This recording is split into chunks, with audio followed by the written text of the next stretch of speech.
Hello दोस्तों, स्वागत है आपका एक बार फिर कोट्स प्रेरणा में।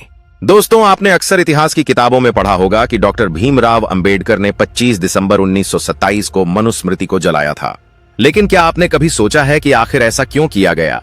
क्या वजह थी कि बाबा साहब ने एक धार्मिक ग्रंथ को सार्वजनिक रूप से जलाने का फैसला लिया? क्या यह सिर्फ गुस्से का कदम था या फिर इसके पीछे एक गहरी सोच, समाज सुधार का संदेश और बराबरी की लड़ाई छिपी थी? आज के इस वीडियो में हम इसी ऐतिहासिक घटना की पूरी सच्चाई जानेंगे। हम देखेंगे कि मनुस्मृति क्या है, इसके अंदर ऐसा क्या लिखा था जिसने समाज के बड़े हिस्से को सदियों तक शोषित किया, और आखिरकार क्यों अंबेडकर ने इसे जलाने का साहसिक कदम उठाया। यह कहानी सिर्फ एक किताब जलाने की नहीं है, बल्कि यह समानता, न्याय और मानवता के संघर्ष की कहानी है। तो चलिए इस ऐतिहासिक यात्रा की शुरुआत करते हैं और जानते हैं कि बाबा साहब ने मनुस्मृति को क्यों जलाया और इस घटना ने भारतीय समाज को किस तरह हिलाकर रख दिया। सबसे पहले समझते हैं मनुस्मृति क्या है। मनुस्मृति, जिसे मनु संहिता भी कहा जाता है, हिंदू धर्म के प्राचीन धर्मशास्त्रों में से एक है। इसे माना जाता है कि यह मनु ऋषि द्वारा रचित ग्रंथ है जो समाज के नियम, धर्म, नीति और आचार संहिता के बारे में लिखी गई थी। लेकिन इस ग्रंथ में जो बातें लिखी गईं, उन्होंने सदियों तक भारतीय समाज में जातिगत भेदभाव को बढ़ावा दिया। इसमें वर्ण व्यवस्था को कठोरता से स्थापित किया गया, ब्राह्मणों को सर्वोच्च स्थान दिया गया, क्षत्रियों को शासन, वैश्य को व्यापार और शूद्रों को सेवा कार्य तक सीमित कर दिया गया।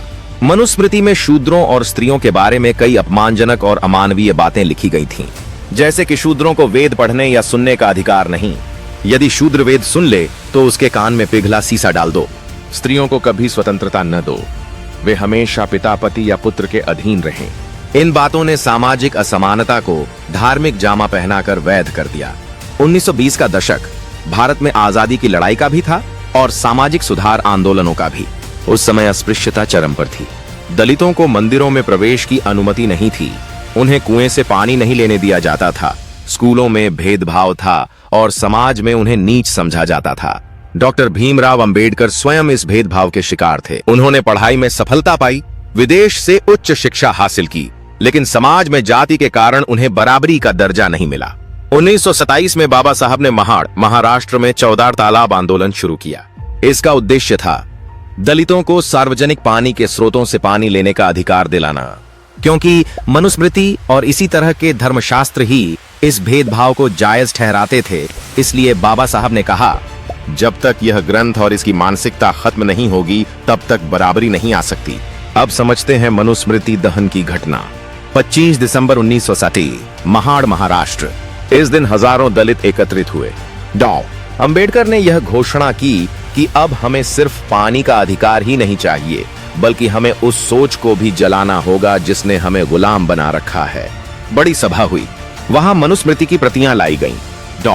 अंबेडकर और उनके साथियों ने औपचारिक रूप से, सार्वजनिक रूप से मनुस्मृति को आग के हवाले कर दिया। यह सिर्फ एक किताब जलाना नहीं था, यह एक प्रतीकात्मक विद्रोह था। यह कहने का तरीका था कि हम उस अन्यायपूर्ण व्यवस्था को नहीं मानते जो हमें इंसान नहीं मानती। इस घटना के बाद पूरे देश में हलचल मच गई। रूढ़िवादी लोग इसे हिंदू धर्म पर हमला बताने लगे, लेकिन अंबेडकर ने स्पष्ट किया कि उनका विरोध धर्म से नहीं, अन्याय से है। अब जानते हैं बाबा साहब ने मनुस्मृति क्यों जलाई। असली वजह। नंबर 1, सामाजिक समानता के लिए संघर्ष। मनुस्मृति ने शूद्रों और स्त्रियों को हमेशा नीचे रखा। बाबा साहब ने कहा, जब तक ये कानून हमारे समाज में जिंदा रहेंगे तब तक हम बराबरी की बात नहीं कर सकते। नंबर 2, जाति व्यवस्था का विरोध। मनुस्मृति जातिवाद की बुनियाद थी, इसे जलाना जाति व्यवस्था को चुनौती देना था। नंबर 3, मानव अधिकारों का उल्लंघन। यह ग्रंथ मानवाधिकारों के खिलाफ था। अंबेडकर ने मानवता को सर्वोपरि माना। नंबर 4, मानसिक दासता से मुक्ति। दलितों और वंचितों के दिमाग में यह बैठाया गया था कि वे हीन हैं। बाबा साहब ने कहा, जब तक हम इन ग्रंथों को पूजते रहेंगे तब तक हम मानसिक गुलामी से मुक्त नहीं होंगे। इसका समाज पर असर और ऐतिहासिक महत्व। मनुस्मृति दहन के बाद दलित आंदोलन को नई दिशा मिली। यह घटना भारत के इतिहास में पहला संगठित बगावत थी, उस सोच के खिलाफ जो धार्मिक पुस्तकों के नाम पर अन्याय करती थी। कई सुधारवादी संगठनों ने इस कदम का समर्थन किया, वहीं कई परंपरावादी शक्तियों ने अंबेडकर को अपमानित करने की कोशिश की। लेकिन अंबेडकर ने पीछे हटने के बजाय यह साफ, मैं किसी धर्म के खिलाफ नहीं हूं, मैं उस अन्याय के खिलाफ हूं जो धर्म के नाम पर हो रहा है। यह घटना आगे चलकर अंबेडकर के बौद्ध धर्म की ओर झुकाव की भी एक बड़ी वजह बनी। 1928 में उन्होंने लाखों अनुयायियों के साथ बौद्ध धर्म अपनाया, क्योंकि उन्हें लगा कि समानता और करुणा वहीं मिलेगी। अब समझते हैं आज के समय में इसका महत्व। आज भी भारत में जाति आधारित भेदभाव पूरी तरह खत्म नहीं हुआ, लेकिन अगर बाबा साहब ने वह कदम नहीं उठाया होता तो शायद समानता और सामाजिक न्याय की आवाज इतनी बुलंद नहीं होती। मनुस्मृति जलाना हमें यह याद दिलाता है कि कोई भी किताब इंसान से बड़ी नहीं होती। अगर कोई परंपरा अन्याय कर रही है तो उसका विरोध करना ही असली धर्म है। तो दोस्तों, बाबा साहब अंबेडकर ने मनुस्मृति इसलिए जलाई क्योंकि वह ग्रंथ अन्याय, भेदभाव और जातिवाद का प्रतीक बन चुका था। उन्होंने यह संदेश दिया कि समाज को बदलने के लिए सिर्फ कानून नहीं बल्कि सोच को बदलना जरूरी है।